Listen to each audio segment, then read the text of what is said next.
Hello दोस्तों, ये कहानी है दिल्ली टू वाराणसी सफ़र की।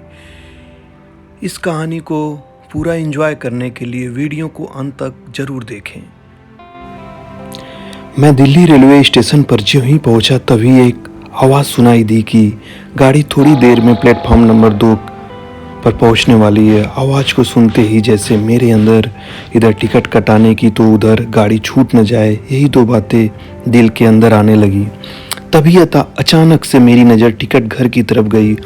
वहाँ पर देखा तो बहुत ज़्यादा भीड़ थी। एक दूसरे में होड़ मची हुई है। उसी भीड़ में मैं भी शामिल हो गया।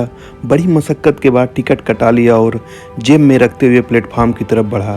तभी गाड़ी के हॉर्न की आवाज़ सुनाई दी और गाड़ी प्लेटफार्म नंबर पर आकर खड़ी हो गई। मैं गाड़ी पर चढ़ने के लिए आगे बढ़ा तो देखा सभी बोगी में भारी भरकम भीड़ दिखाई दे रही है।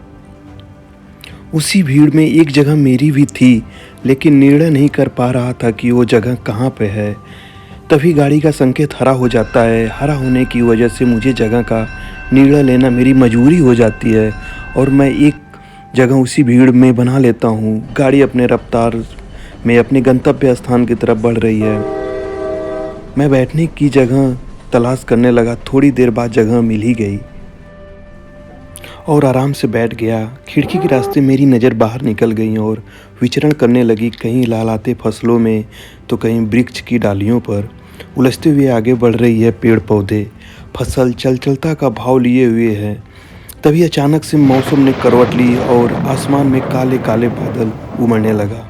इसी काले बादलों के डर से सूर्य की किरणें भी सूर्य में जैसे समाहित सी हो गईं। इतना ही नहीं बल्कि पेड़ पौधे भी अपनी पत्तियों का रंग बदलने लगे। उन्हें ऐसा महसूस हुआ कि कोई उन पर जैसे सामत आने वाली है। तभी बिजली के चमक के साथ साथ बादलों के टकराने की आवाज़ आने लगी। अंधकार छाने लगा। हवा में जैसे गति तेज सी हो गई। धूल की मात्राएं भी बढ़ गईं। तभी अचानक से बादल जो आवाज़ कर रहे थे वो पानी का रूप लेकर धरती माँ के आंचल में मोतियों के बूंद की तरह बिखरने लगे। उधर एक तरफ प्यासी हुई धरती माँ की प्यास बुझती है तो वहीं दूसरी तरफ किसानों के उगाए हुए फसल जो अपने अंतिम चरण में हैं वो आत्मसमर्पण कर रहे हैं। अपने अस्तित्व को मिटाकर किसानों के हृदय पर गहरी चोट दे रहे हैं। थोड़ी देर पहले सब कुछ ठीक चल रहा था और थोड़ी देर बाद ही सब कुछ अस्त व्यस्त हो जाता है, बर्बाद हो जाता है। तभी गाड़ी की रफ्तार में कमी आने लगी। मुझे आभास हुआ कि अब रुकने की कोशिश कर रही है। मुझे भी तैयार हो जाना चाहिए। बहुत कोशिश के बाद जो मेरी नज़रें खिड़की के रास्ते बाहर में बिखरे पड़े थे उन्हें किसी तरह से इकट्ठा किया, तब तक गाड़ी वाराणसी के प्लेटफार्म पर ठहर चुकी थी।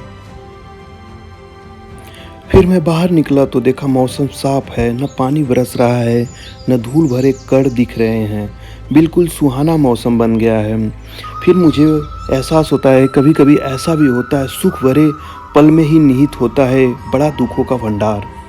जैसे एक तरफ पानी बरसने से लोगों को गर्मी से राहत मिलता है, वहीं दूसरी तरफ खाद्य पदार्थ के क्षतिग्रस्त होने से भारी कष्ट होने की संभावना भी होती है।